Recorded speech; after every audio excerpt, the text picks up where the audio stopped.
Now that we have defined the real and complex numbers, let us take a brief look at s- sets, finite, countable, uncountable, all of these, and look at what is called basic topology on these sets.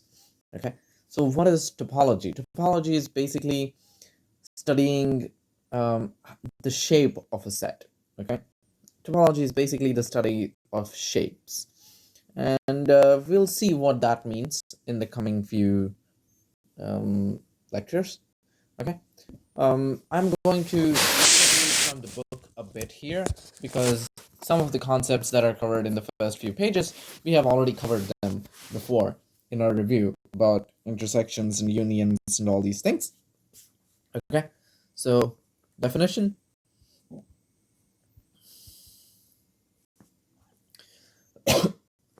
Um, let if there is a one-to-one mapping, if there is a one-to-one mapping of A onto B, which is to say the map is both one-to-one and onto, which is equivalently a bijection. Okay, then we say that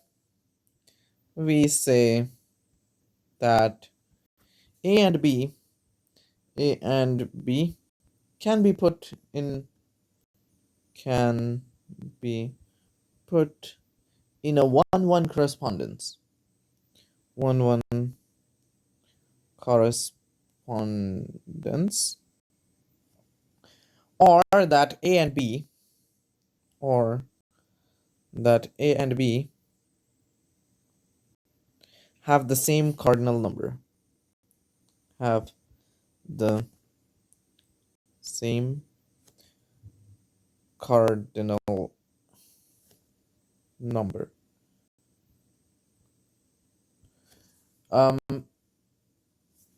what does cardinal number mean? Cardinal number, in a way, counts how big the shape is, how big the set is. If the number of elements in the set is finite, then it is exactly how many elements there are. If it is infinite, then it gets a bit tricky. There are multiple types of infinities that we are going to discuss, and cardinal number then talks about what kind of infinity it is. Okay, uh, they have the same cardinal number, um, or A and B are equivalent, or A and B are equivalent.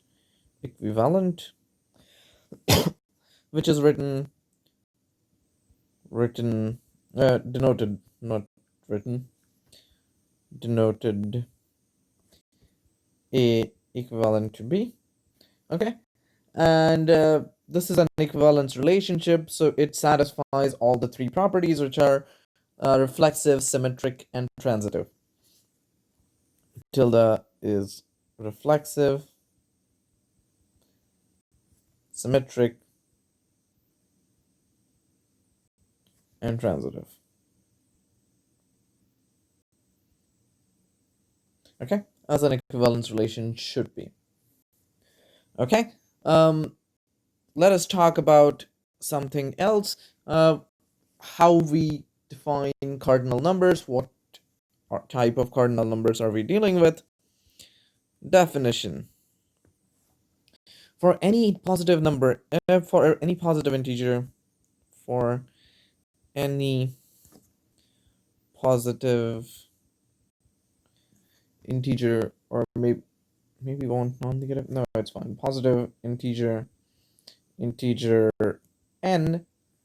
Let let Jn be the set whose elements be the set whose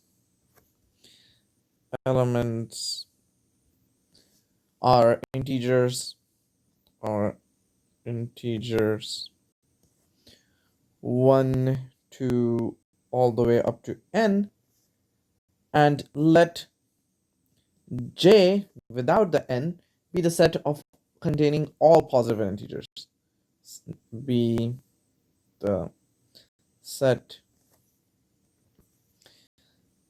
containing all positive integers. What's the difference between J and the natural numbers? Well, J is just a set. Natural numbers have additional properties on them.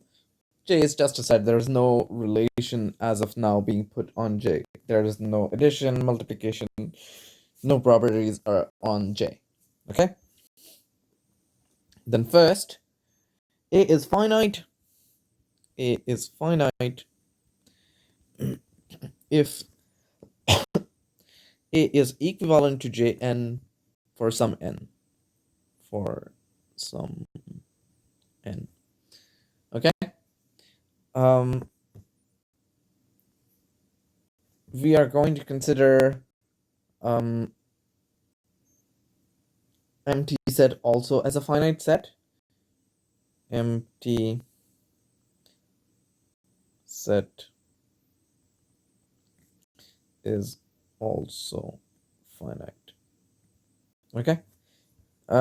So while it doesn't exactly is tilde Jn for any n, you can in a way think it equivalent to J0. Okay? Because J0 would have no elements in it. A is infinite. INFINIT. If A is not finite. If A is not finite. That is to say, there is no n for which I can create a bijection from A to Jn. Okay? See, A is countable if A is equivalent to J, the set. Okay? D, A is uncountable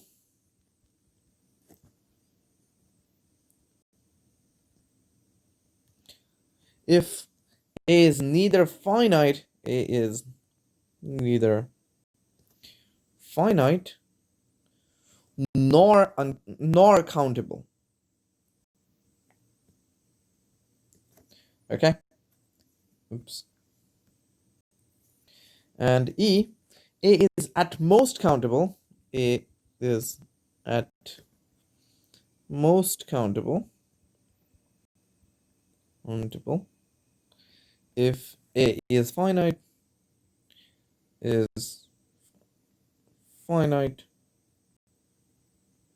or countable.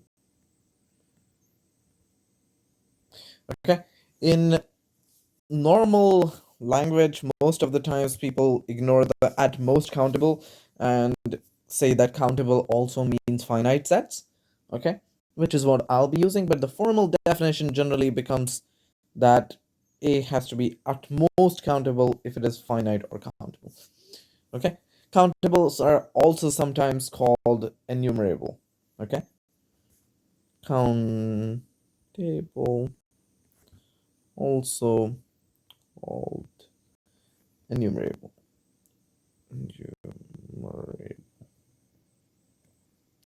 Okay. So note, for finite sets,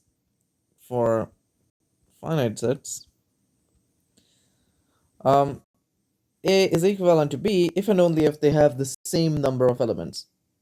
If and only if A and B have same number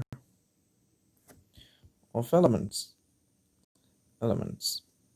However, the notion of same number of elements becomes vague when you're dealing with infinite sets, right? The notion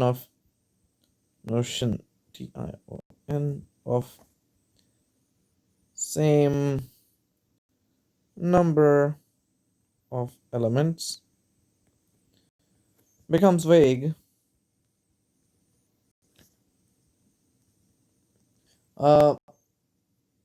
when you're dealing with infinites.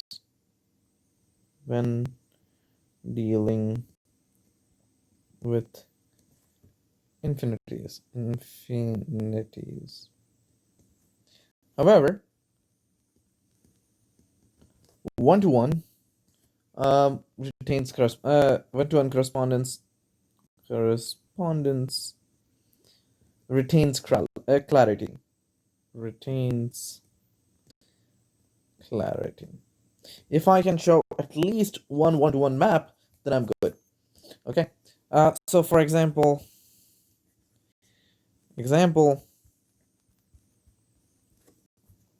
let A be the set of all integers.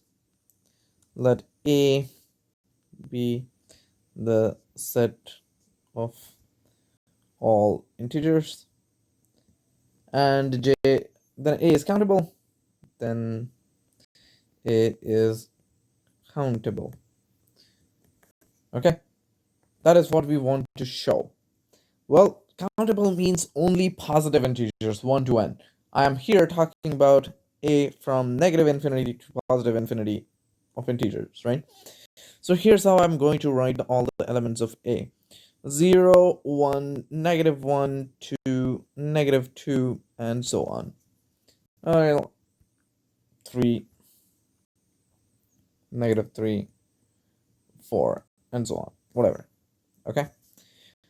And J, I'm just going to write as 1, 2, 3, 4, ... Okay? So how do I create a function? Want a 1 function from J to A to show countability. To show countable. From J, not just to A, but J onto A. Right? So that it's a 1-1 correspondence. And here's the function. F of n is equal to n over 2 if n is even, and n minus 1 over 2 if n is odd. Okay? And we can quickly verify that it works. F of 1 is minus 1 minus 1, 0 over 2, which is 0. F of 1 is, F of 2 would be 2 over 2, which is 1. F of 3 would be 3 minus 1, which is 2 over 2, and negative of that, so -1. It fits, and so on, right? So that means, therefore, this is a 1-1 correspondence. This is a 1-1 correspondence. Okay? So, note, for finite sets, a finite set cannot be equivalent to one of its proper subsets. Cannot be equivalent to a proper subset.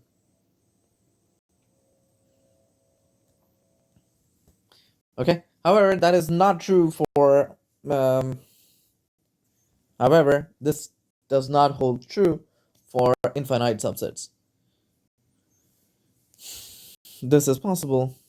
This is possible, however,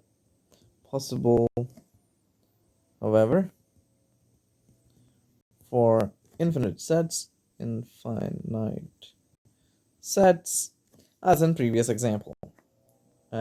in previous example. Where J is a proper subset of A. Okay? Definition.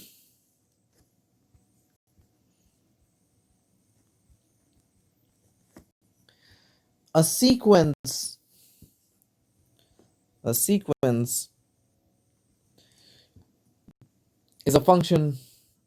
a function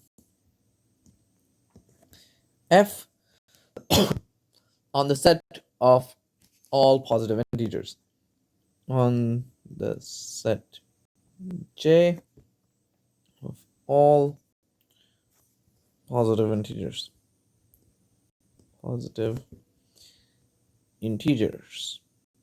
Okay. For if the function is if f of n is equal to xn for every n belonging to J, it is customary to denote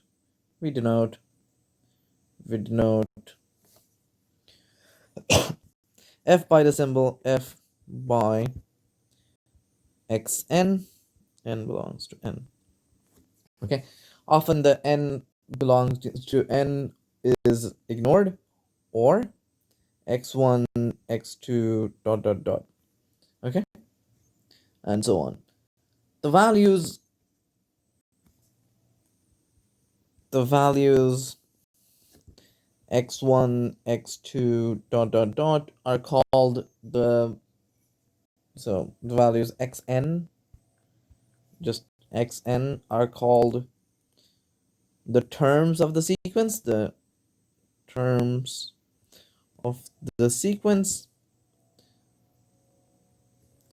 and if a set x if A is a set and xn is in A for every n in J,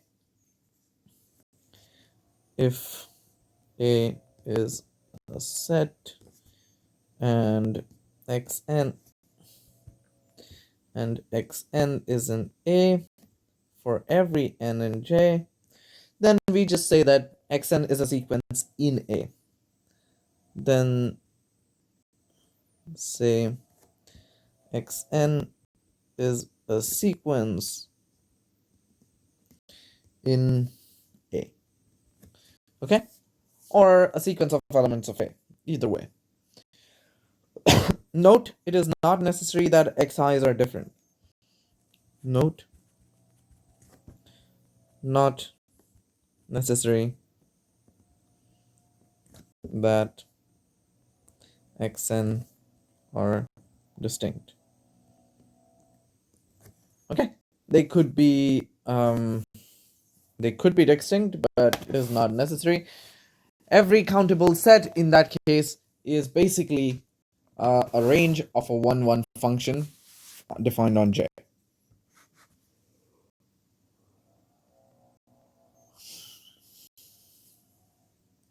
Okay. So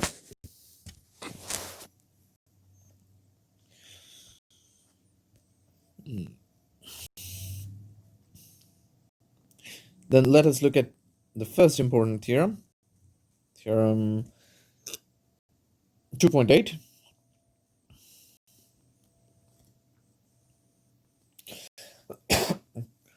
Every infinite subset of countable set A is countable.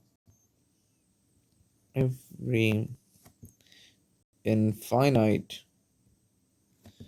subset of a countable set set A is countable.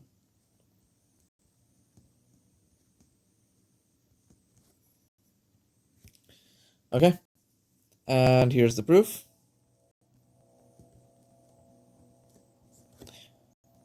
Well, suppose the subset E, suppose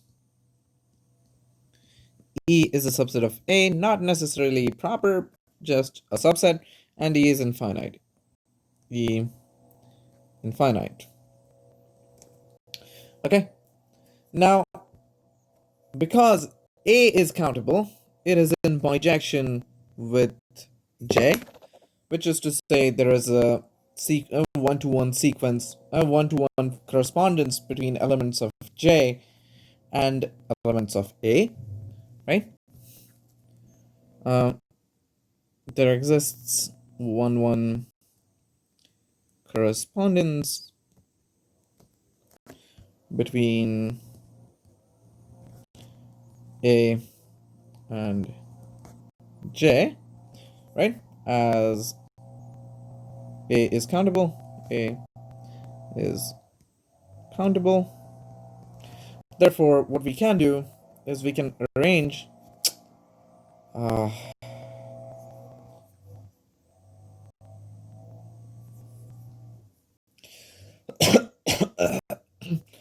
so arrange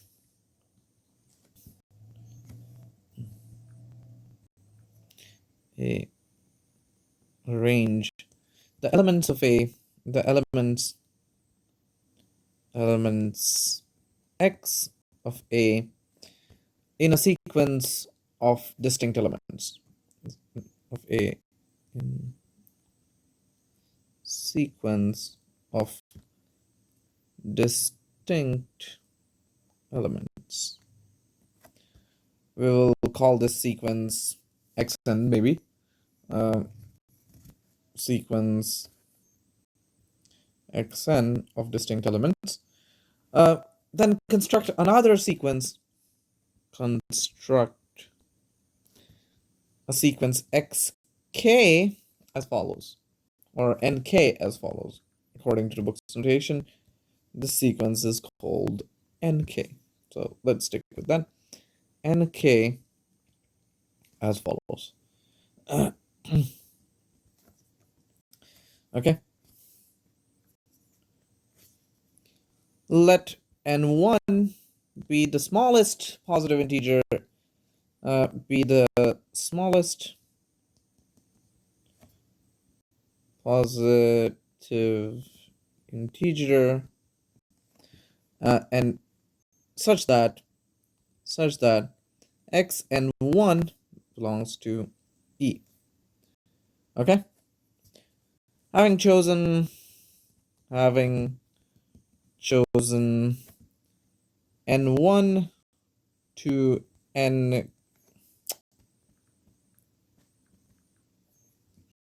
n1 to nk minus 1 similarly, k is equal to 1 to 1, 2, 3, and so on. Let nk, wait, actually this one has to start from 2, not 1. Let nk be the smallest integer,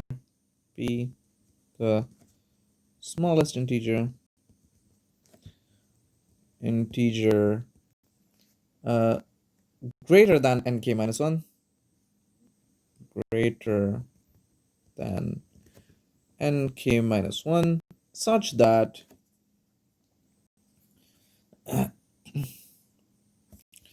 x and k belongs to E. Okay, so in each step, we are putting one thing, the smallest thing from E into our sequence. Okay, then putting f of n is equal to, f of k is equal to nk, for k is equal to 1, 2, and so on, we obtain a 1-1 correspondence between E and J,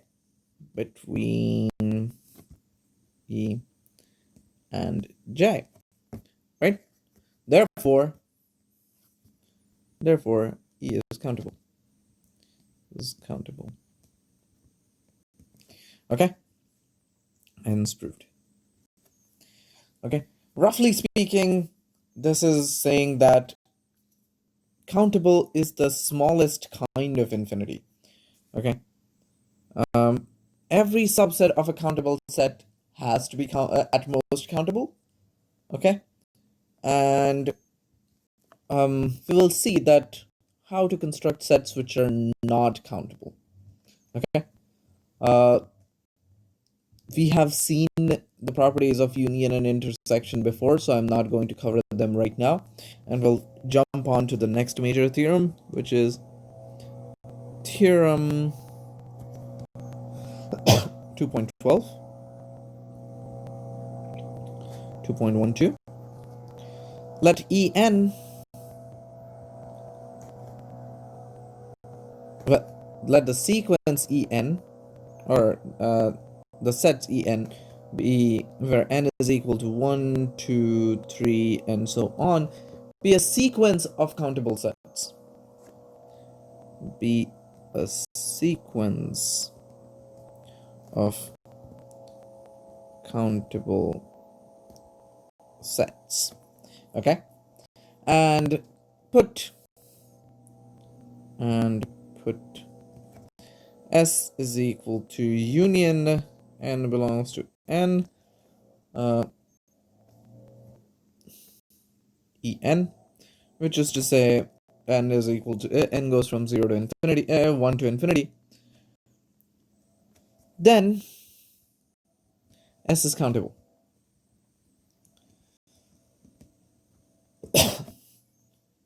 Okay?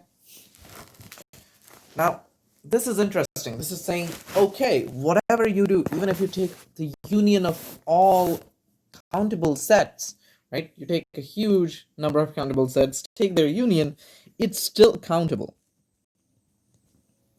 Proof? Let En be arranged in a sequence. Let every set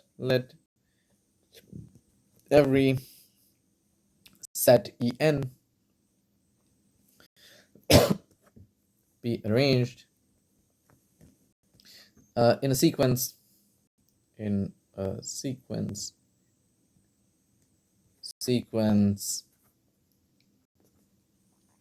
x n k,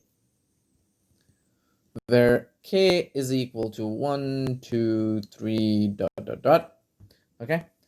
And consider the infinite array, and consider the infinite array given by x11, x12, x13, x14, dot, dot, dot, dot, over x21, x22, x23, x24, dot, dot, dot, dot, x31, x32, x33, x34, dot, dot, dot, dot, x41, x42, x43, x44, dot, dot, dot, and so on, even below. Right? And now I am going to order these elements in a very particular order. I'll order them in the direction of the arrows.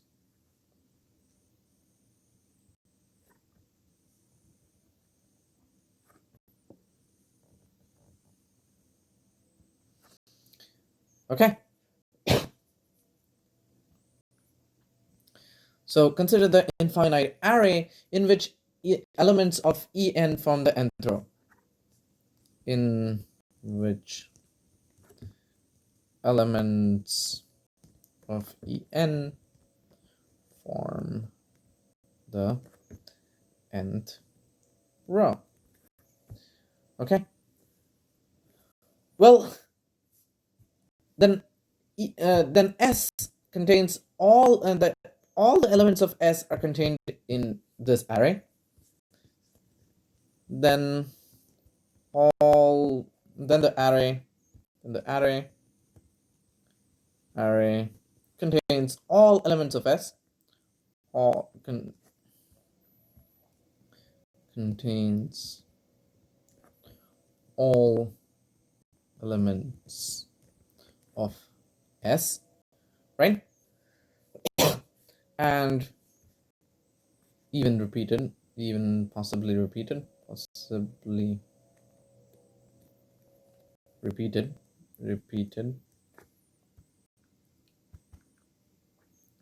possibly repeated, and these elements can be, as indicated by the arrow, as indicated by the arrow, these elements can be arranged in sequence. These elements can be arranged in a sequence which is x11, x21, x12, x31, x22, x13, x41, x32, dot dot dot dot, so on and so forth. Okay. Now, if there is an element which is common to two sets, it will appear more than once. Okay. If an element appears in two sets, element appears in multiple en,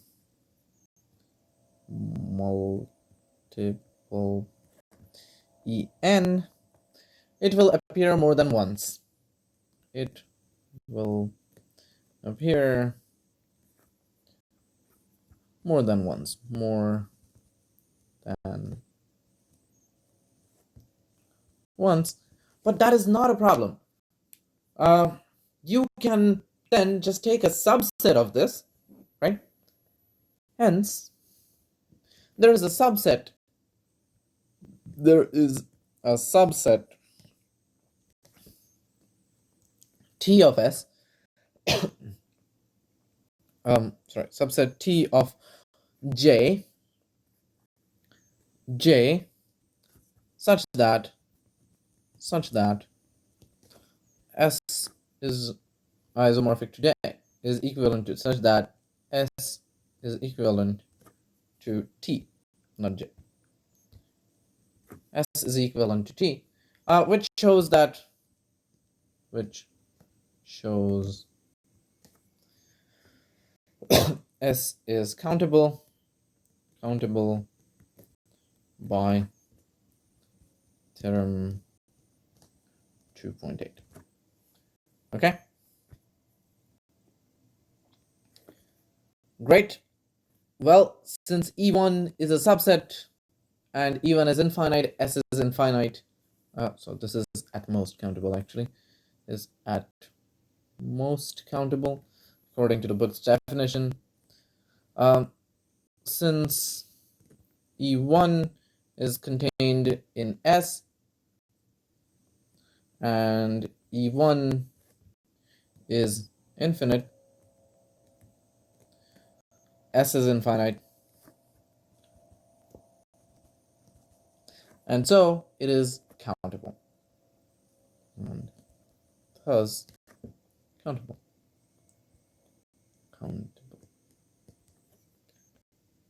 Okay. So the last line is basically drawing a distinction between countably finite and infinite. Once again, I do not distinguish normally, but the book does, so I'm mentioning it. A direct result of this theorem is the following corollary.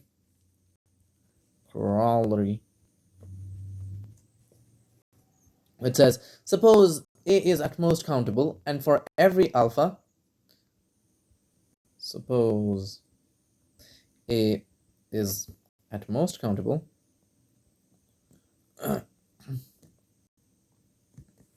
and for every alpha belonging to A, beta alpha is countable. Beta alpha is countable. Okay. put T is equal to union over alpha in A, beta alpha, sorry, B alpha, then B is at most countable. Then T is at most countable. This is more or less a direct consequence of theorem 2.12. And when I say direct consequence, it is if if alpha, if A is finite, then it's just, you look at the same array, it's actually a finite number of rows. If it is infinite, then it is exactly equal to the previous theorem. Okay, so this is a direct consequence. Theorem 213, 2.13. What does theorem 2.13 say? Let A be a countable set. Be a countable set, and let Bn be the element, a set of all n tuples, and let Bn be the set of all n tuples a1 to ak, a1 dot dot dot an, where ak is in A.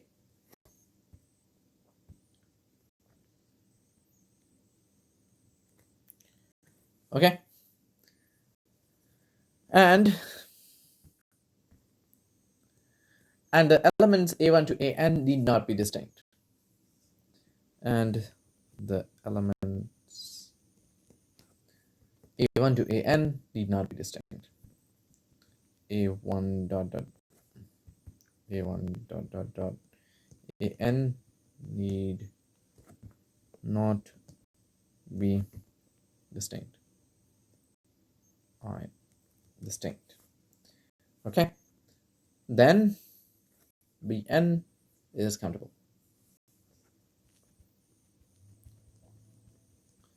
Countable. Okay. The proof is really easy.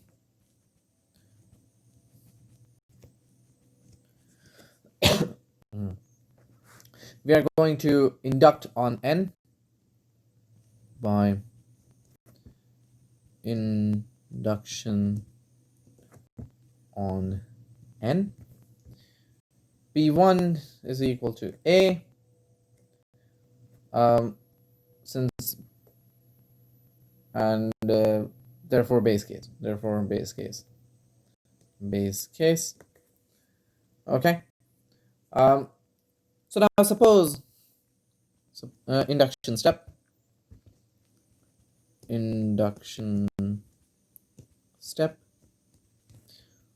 Suppose Bn minus 1 is countable.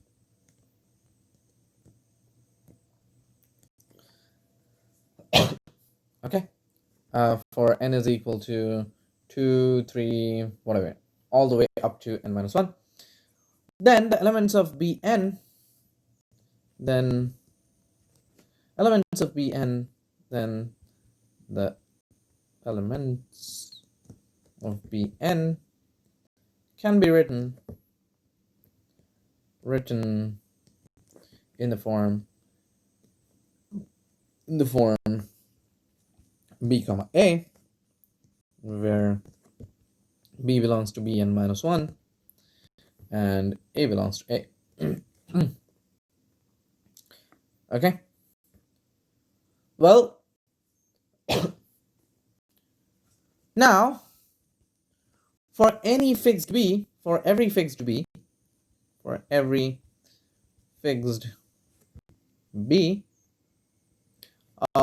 this pair BA of elements is equivalent to A and hence is countable.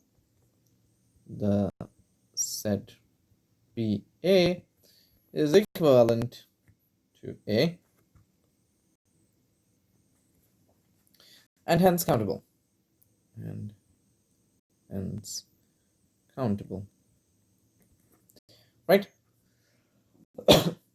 Well, therefore, Bn is equal to is a union is a union is a countable is a countable is a union of countable sets of countable sets. Is the union of countable sets of countable sets, or equivalent, it's a countable union of countable sets. Okay, so there are countably many b's, and for each b there's a countable set A, more or less, if you can write it as A subscript B. So it's a countable union of countable sets. Therefore, by previous theorems, it is countable. Therefore, Bn is countable. Countable as required. Okay, and then that just follows by induction. Okay, now here's the really fun result of this, which initially throws a lot of people off balance. Corollary: the set of all rational numbers is countable. The set of all rational numbers is countable. Proof: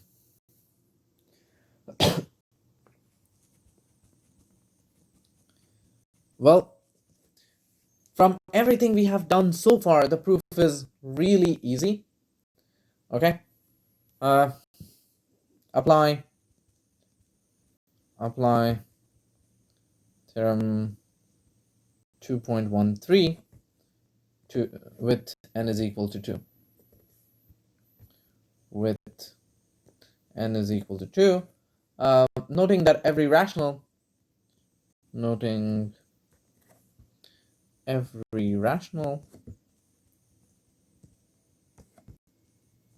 r is equal to b over a, where a and b are integers, where a, b belong to integers, not necessarily positive.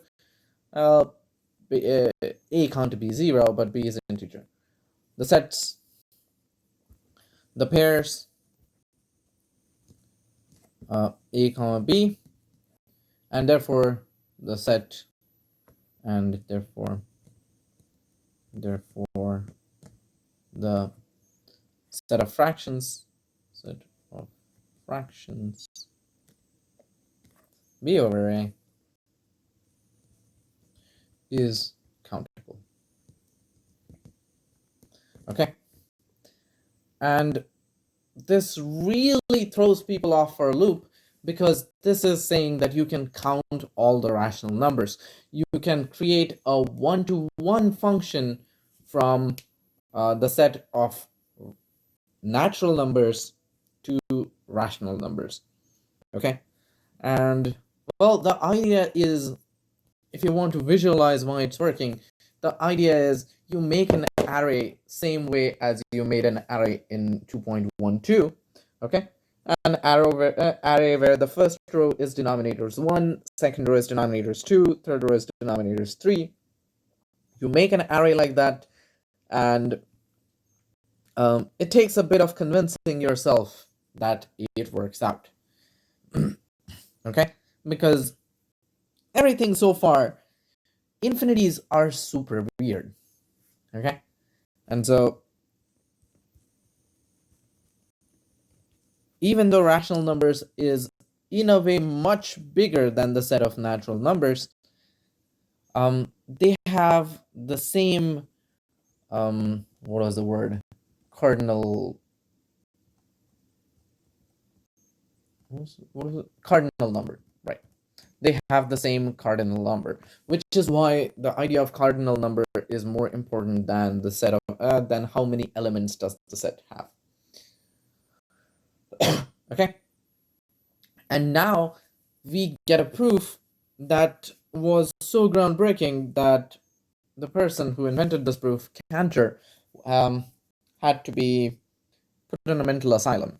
So Cantor proved that while the set of rational numbers is countable, as in is equal to the set of natural numbers, the set of all real numbers is uncountable. It is a bigger number than the set of all rational numbers.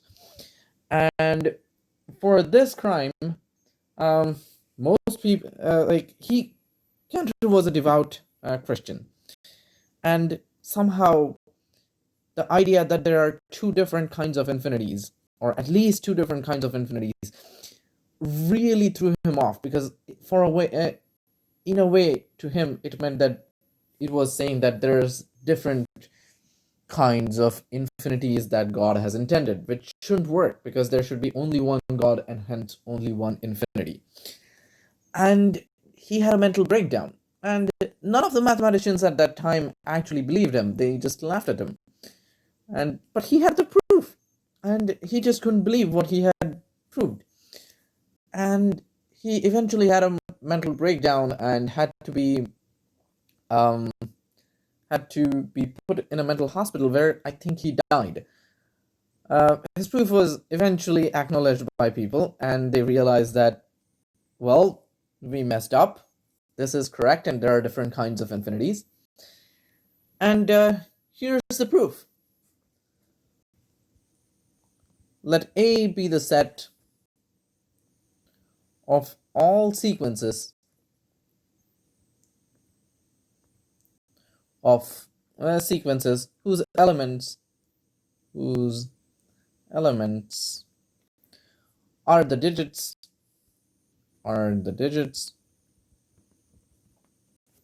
0 and 1. 0 and 1. Okay, we are not even saying we are looking at a sequence of all decimals where we are going from 1 to 10. No, just consider all binary sequences. Every single digit is 0 and 1. This set is uncountable.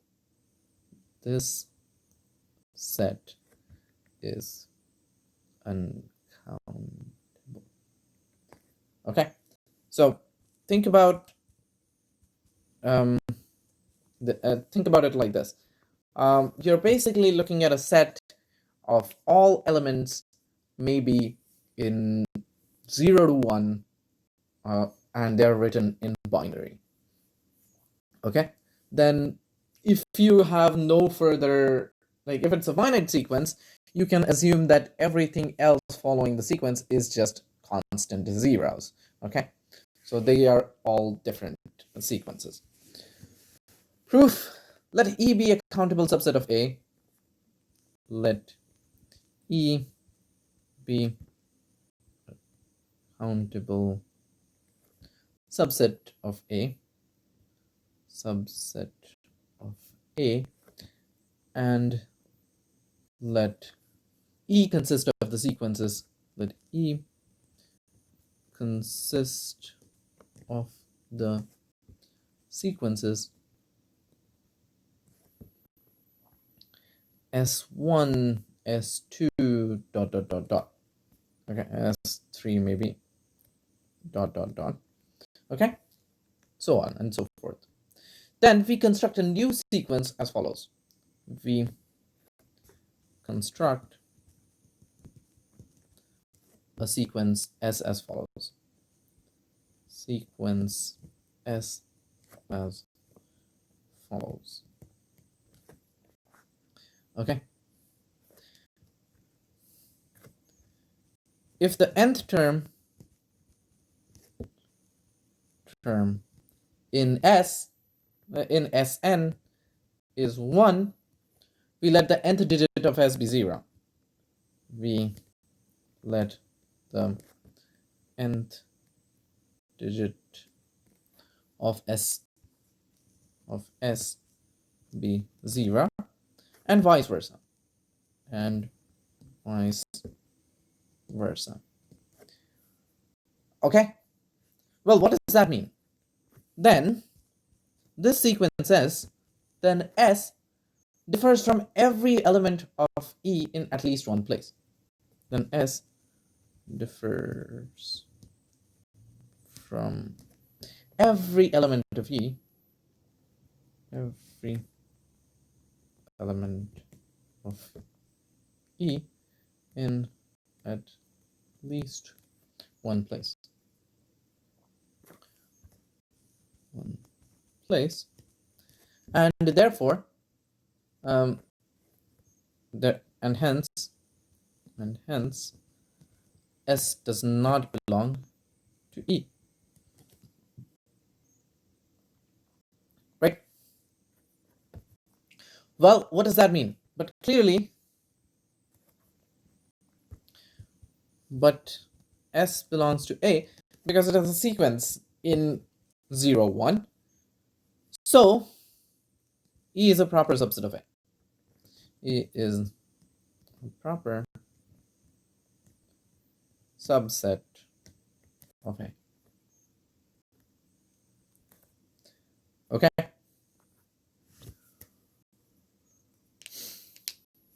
Therefore, what does that mean? Well, we have shown that every countable subset of A is a proper subset of A. Therefore, every countable subset of A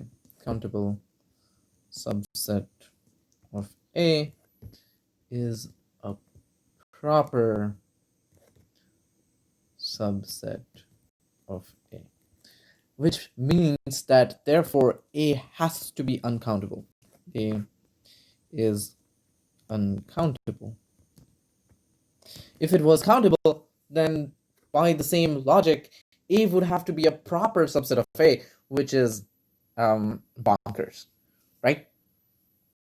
And so this really proves that there is such a thing as a uncountable subset and uncountable set, and looking at binary numbers between 0 to 1, not even everything, this shows that the set of real numbers is actually uncountable.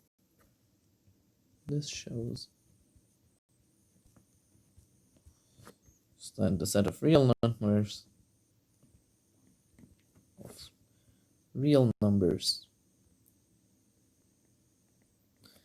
is uncountable. Okay, and we will stop this video on that really nice note.